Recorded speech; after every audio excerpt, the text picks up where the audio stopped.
Teman semuanya, selamat datang di konten kami.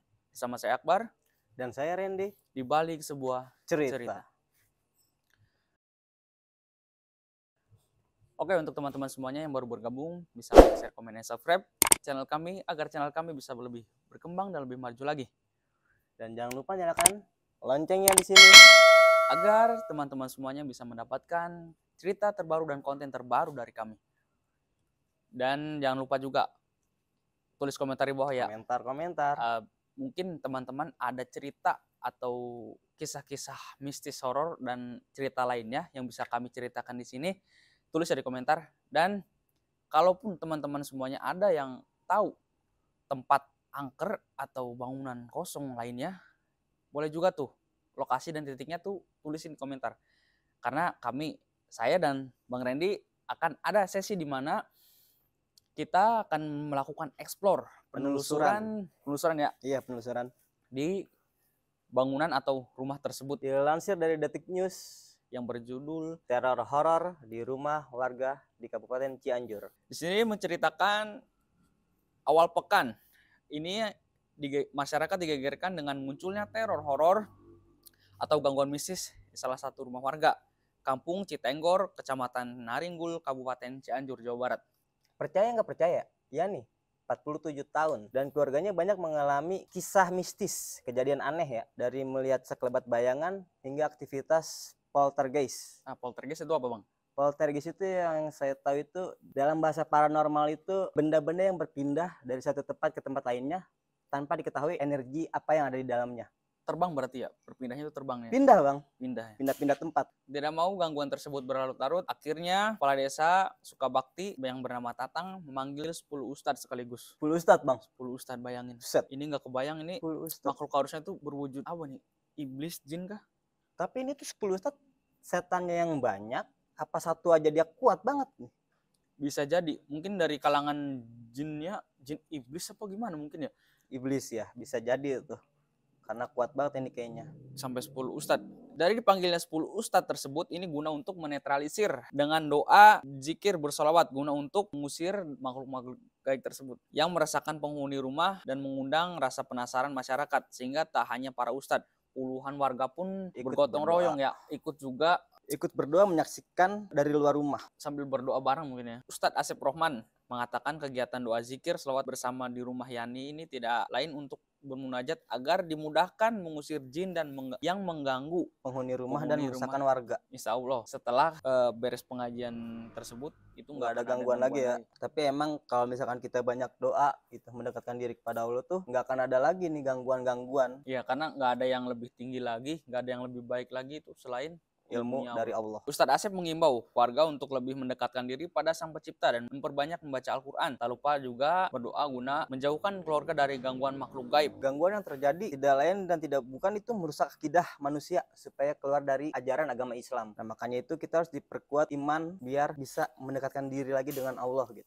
Nah, mungkin ini gangguan dari si iblis atau makhluk ini tuh dia alih-alih mengganggu warga, gunanya untuk ganggu imannya, dia ngeganggu iman, mengganggu iman kita ya, biar kita berpaling dan keluar dari syariat Islam ya. Iya. Kepala Desa Sukabakti Tatang menuturkan aktivitas tersebut rencananya digelar selama beberapa hari hingga gangguan benar-benar hilang. Ini enggak sekali ya, berarti di sini mengadakan pengajiannya itu rutin ya. Rutin selama beberapa hari itu ya. Besoknya dan selanjutnya. Sebagai langkah menenangkan masyarakat supaya tidak ada lagi resah.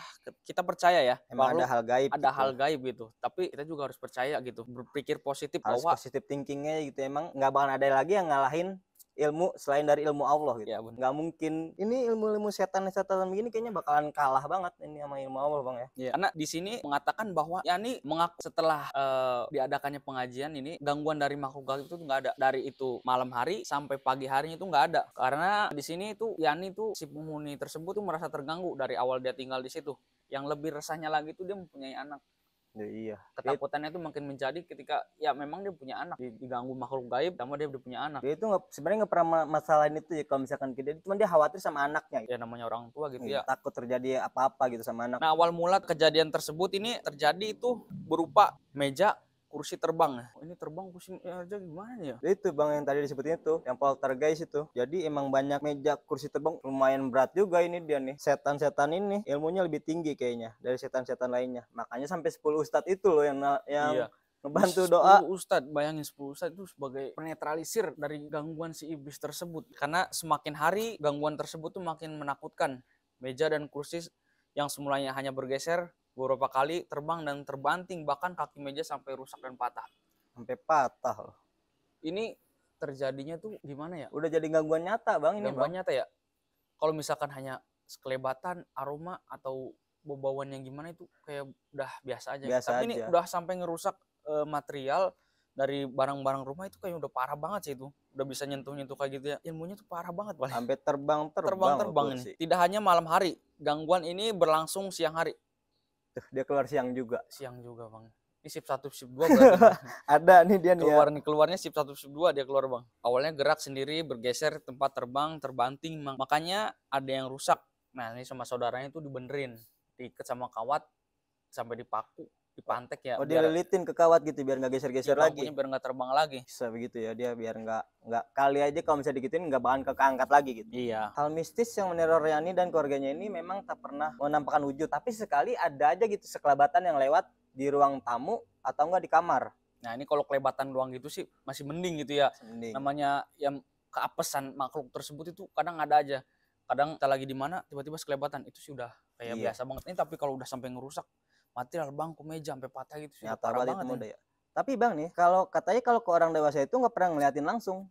Nah tapi kalau ke anaknya ini, anaknya sering ngeliat sosok itu. Nah itu yang dikatakan tadi ya, dia kekhawatiran dia semakin menjadi itu ya karena anaknya tadi. Karena ibunya itu, si Ibu Yani itu yang umur 47 tahun itu, dia nggak bisa lihat, tapi yang bisa lihat itu anaknya.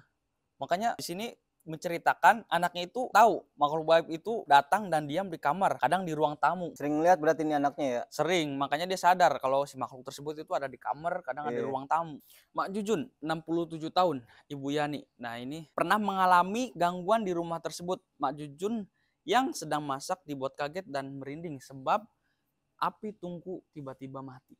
Api tungku tiba-tiba mati? Tungku berarti itu bisa jadi pakai kayu bakar gitu bang. Ya. Kalau misalkan gas itu masih bisa ada trouble-nya sih biasa sih ya. Iya, tapi kalau misalkan api tungku yang tiba-tiba mati, dari apinya gede tiba-tiba mati itu udah, wah ini udah tanda tanya nih dari mana matinya, kenapa gitu. Angin kan nggak mungkin juga. Enggak. Ini kayaknya emang itu tuh itu. Dan dari kejadian gangguan makhluk halus tersebut, ini nggak disaksiin sama si pemilik rumah Ibu Yani ya, Ibu Yani sama anak sama keluarganya. Tapi ini disaksikan juga sama warga sekitar. Warga sekitar ngeliat juga nih bang berarti? Ya merasakan kejanggalan tersebut itu warga sekitar juga merasakan. Oh bukan, berarti ini bukan dari cerita keluarganya dia doang gitu? Ya, ada eksternal yang ngeliat gitu? Ya pasti ada, karena dari kejadian tersebut akhirnya cerita tersebut tuh booming gitu. Tuh iya, ini berarti beneran nyata ini dia. Gangguan-gangguan nyata gitu. Puncak terjadi setelah pemilik rumah menggelar pengajian sebab ada anggota keluarga yang merantau pulang ke rumah. Setelah warga bubar pengajian, makhluk halus itu merusak barang-barang perabotan rumah seperti merusak pintu rumah dan engsel pintu dengan mencabut paku yang menempel. Engsel pintu dicabut. Ini kayaknya udah. Ini kayaknya dia mantan apa ya? Mantan tumbal proyek. Tumbal proyek kayaknya dia. Kesel kayaknya dia kenapa dicabut itu pintu, bangku, meja, engsel pintu, furnitur semua sama paku bang, yang cabut yang dirusak bang. Iman juga yang dia rusak bang ini. Sontak pemilik rumah berteriak keras meminta pertolongan ya, si Ibu Yani ini minta pertolongan ya. Akhirnya warga kembali ke rumah Ibu Yani terkejut saat melihat dan menyaksikan langsung makhluk gaib melakukan gangguan tersebut. Oh jadi warga yang melihat itu, banyak warga yang ngeliat kalau misalkan ada gangguan-gangguan di rumah itu. Ya karena habis pengajian tersebut kan bubar gitu ya. Iya. Nah setelah bubar itu gangguan tuh mulai terjadi lagi. Oh ada gangguan-gangguan lagi mistis. Ibu Yani ini teriak, datanglah warga. Minta tolong. Minta pertolongan warga, akhirnya datang warga. Di sini warga sekitar 18 warga melihat langsung ke rumah itu. Benar saja kursi pada terbang seolah ada orang yang menggerakkan hingga terlempar dan terdengar suara bantingan. ucap Nahrudin, salah satu warga tersempat. Oh, jadi itu tuh bukan cuman keluarga itu doang yang ngelihat, jadi banyak warga-warga yang ngelihat kalau misalkan kursi sama ituan tuh terbang, Bang. Keren juga nih setan ya. Di sini ada saksi ya, warga Egi Bejo yang berumur 27 tahun mengatakan kejadian horor tersebut memang sulit dipercaya, namun dia mengaku sudah terlalu sering melihat kejadian tersebut. Ngeliat di rumah Yani nih. Iya, jadi dia udah nggak aneh kayak melihat benda-benda terbang di rumah Yani kayaknya. Oh, hal-hal gaib yang di rumah itu dilihat juga sama warga-warga sekitar gitu, orang-orang Iya. dari luar. Namanya perabotan gerak sendiri, alat makan terbang, dan meja terguling, itu saya lihat sendiri meski kadang berusaha tidak percaya juga, karena berapa kali lihat langsung kejadian antara percaya dan tidak percaya. Kata Egi nih. Iya, kata Egi. Di sini MUI Cianjur angkat bicara. Di sini MUI juga MUI, sampai berarti angkat bicara, Bang. Jadi dari kisah teror tersebut itu udah lumayan besar berarti nih, Bang, beritanya ya. Benar-benar booming ya. MUI Kabupaten Cianjur angkat bicara juga, Bang. Jadi dia itu ikutan berkomentar tentang rumah hantu yang ada di Naringgul. Ini berarti MUI Cianjur juga angkat bicara berarti ya? Dia turun, Bang. Ikut pengen, kenapa ini ngeliat ada apaan ini di rumah itu. Di sini MUI Cianjur angkat bicara. Ini MUI aja sampai angkat bicara, Bang. Terkait hebohnya teror rumah hantu di Naringgul, Ketua MUI Cianjur Abdul Rauf mengatakan hal yang gaib seperti jin dan sejenisnya itu memang ada. Oh iya. Kita memang harus yakinin ya, jika hal gaib itu memang ada. Tapi bukan berarti kita harus membesarkan hal gaib itu. Jadi nggak boleh berlebihan, Bang. Kita harus ngeyakinin dia nggak ngalahin kita gitu. Kita bisa ngalahin dia dengan doa-doa dari Allah Subhanahu wa Ta'ala, Bang. Ya, iya. Terkait adanya masyarakat yang mengaitkan kejadian mistis di rumah Yani dengan kematian pencuri dan yang dikeroyok massa. Jadi gimana nih, Bang? Mistis di rumah Yani dengan kematian pencuri yang dikeroyok massa. Pernah ada cerita di balik cerita ini mungkin? Kita juga nggak tahu nih. Ini dari pertama dibangunnya rumah tersebut itu entah itu bangunannya bekas siapa atau tanah yang menjadi alas dari bangunan tersebut itu bekas apa, entah itu kuburan itu apa gitu ya, atau apa. Iya, kita juga belum dapat informasi tentang hal itu ya. Abdul Rauf menegaskan hal itu jangan menyangkut-nyangkutkan, apalagi kalau warga percaya gangguan tersebut memang merupakan ulah arwah gentayangan. Nah, berarti emang ada cerita di balik ini semua, Bang. Sebelum itu ada cerita lagi nih kayaknya nih.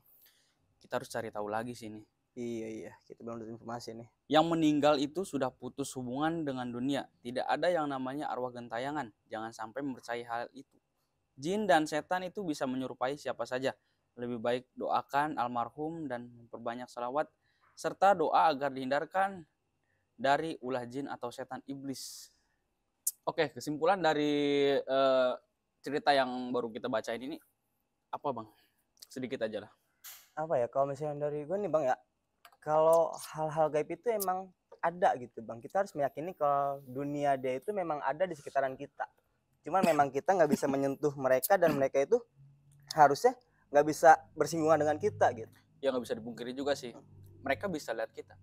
Iya. Tapi belum tentu kita bisa lihat mereka. Nah, jadi ya kita harus mempercayai memang adanya dia. Cuman jangan terlalu membesar-besarkan, jangan terlalu takut, Bang. Kita harus positive thinking. Kalau dia itu nggak akan terlalu jauh mengganggu kita. Tergantung iman. Iya, tergantung iman. Balik lagi ke iman.